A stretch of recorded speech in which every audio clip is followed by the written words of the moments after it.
నమస్తే. గుత్తిపట్టణంలోని అనంతపురం రోడ్డులో గల బీసీ కాలనీలో బుధవారం అర్ధరాత్రి గుర్తు తెలియని వ్యక్తులు గుత్తి సబ్ రిజిస్టర్ కార్యాలయం సమీపంలో రైటర్‌గా పనిచేస్తున్నటువంటి రామకృష్ణ బైక్‌లోని పెట్రోలు తీసుకుంటూ ఇద్దరు వ్యక్తులు తిరిగి బైక్‌తో కూడా వెళ్ళిపోవడానికి ప్రయత్నిస్తుండగా రామకృష్ణ తదితరులు కేకలు వేయడంతో బైక్‌తో వదిలేసి వారు పెట్రోల్ తీసుకొని వెళ్ళిపోయినట్లు తెలిసింది. ఈ దృశ్యాలను అతడి సీసీ కెమెరాల ఫుటేజ్‌లో దొరికాయి.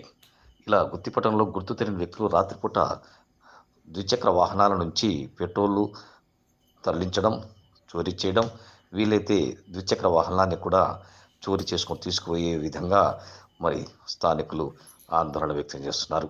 ఈ విషయంలో రాత్రిపూట పోలీసులు నిఘా పెంచారని, అదేవిధంగా ఆయా వార్డుల్లో పెట్రోలింగ్ నిర్వహించాలని, లేని పక్షంలో చోరీలు జరిగే అవకాశాలు ఉన్న కారణంగా చోరీల నివారణ కోసం వాహనాల చోరీ జరగకుండా చర్యలు తీసుకోవాల్సిన ఆవశ్యకత ఎంతైనా ఉందని చెప్పి గుత్తి పట్టణంలోని ఆయా వార్డు చెందినటువంటి ప్రజానీకం కోరుకుంటోంది.